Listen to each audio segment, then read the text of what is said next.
EPR Group, 2 and 3 BHK premium apartments at Patancheru. Comfortable pricing, GHMC and RERA approved. మామూలుగా ఇప్పుడు big boss లో మీరు hosting చేసి అందరు గడగడలు ఆడిస్తున్నారు ఏది ఇంటర్వ్యూ చేస్తూ మిమ్మల్ని అడగటానికి ఏముండదు నాకు తెలిసి.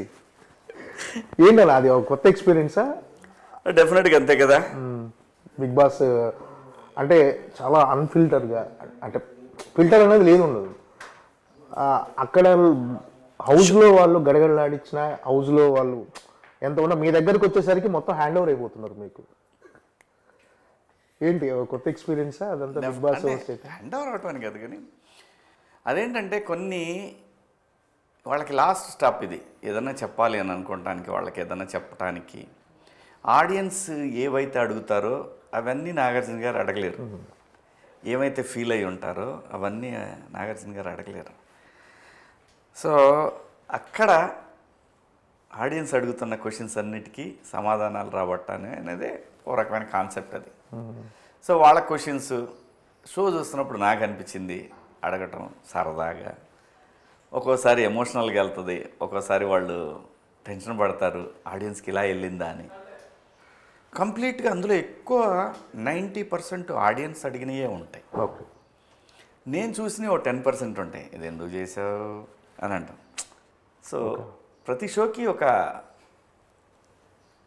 సిస్టమ్ ఉంటుంది కదా. ఓకే, సో వీళ్ళు అలా డిజైన్ చేశారు. అది మేజర్గా వాళ్ళ ఆలోచనకు అనుగుణంగా నా స్టైల్లో నేను చేస్తున్నా అంతే.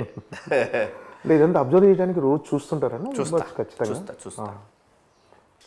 ఏదో సందర్భంలో ఖచ్చితంగా చూస్తానే ఉంటా, ఖాళీ ఉన్నప్పుడల్లా చూస్తా. ఓకే, ఒక్కోసారి టైం ఒకవేళ షూటింగ్ లేదనుకో లైవ్ కూడా చూస్తా. ఓకే, ఎందుకంటే మనం ఒక బాధ్యత తీసుకున్నప్పుడు మన టాలెంట్ ఏంటో కూడా తెలియాలి కదా. నీకు ఇది నాన్ ప్రైమ్ టైము 10:30కి 5.5 6.1 అంత రేటింగ్ రావడం అనేది ప్రైమ్ టైంలో షోలకు కూడా లేదు అంత రేటింగ్. ఇంక్లూడింగ్ మా టీవీలో కూడా, ఇంక్లూడింగ్ ఎనీ టీవీ లేదు. సో అందుకు credit goes to Bigg Boss. So అది కొంచెం మన స్టైలు, మన కామెడీ. మనం చేసిన ఎపిసోడ్ అయితే సుమన్ శెట్టి ఎపిసోడ్ చాలా సరదాగా నాకే బాగా ఎంజాయ్ చేశాను నేను. అది అసలు ఎన్ని మిలియన్స్ పోయిందో. కొంతమంది ఏం చేస్తారంటే మనం రివర్స్ అవుదామని వస్తారు.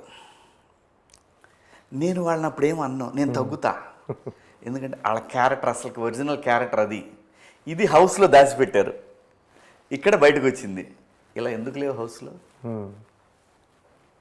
అంటే నీకు అక్కడ సింపతి కావాలి ఆడియన్స్ దగ్గర.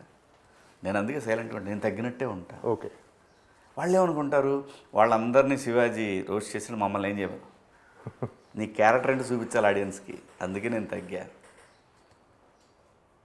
అంతేగాని ఇక్కడ తగ్గటం పెరగటం ఏముండదు.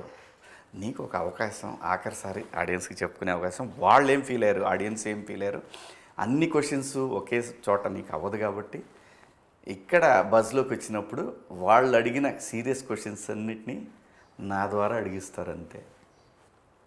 అది ఈ సీజన్లో గట్టిగా వర్కౌట్ అయింది. ఏంటంటే మీకు ఈరోజు సోషల్ మీడియాలో ఉన్న ఫాలోయింగ్ కానీ, సోషల్ మీడియాలో మీకు క్రేజ్ రావడానికి బిగ్ బాసే కారణం అనుకోవచ్చా? బిగ్ బాస్ చాలా మేజర్ రోల్ ప్లే చేసింది. సో ఈ ఒక మనిషి గురించి ఒక ఒపీనియన్ ఏర్పడటం, ఒక 105 రోజులు ఒక మనిషిని 3 నెలల పాటు చూసినప్పుడు అటు మంచోడో కాదు అనేది ఏదో చోట తెలిసిపోద్ది. ఎంత నటించాలనుకున్నా అక్కడ కుదరదు. ఆఖరి బజ్లో వచ్చేది దొరికేస్తావు. అర్థమైందా? సో మన పద్ధతి, నా క్యారెక్టర్ ఆడియన్స్కి రీచ్ అయింది, ఈ జనరేషన్కి రీచ్ అయింది అనుకున్నాను. సో అలా దగ్గర అయ్యానేమో, అది అదృష్టం.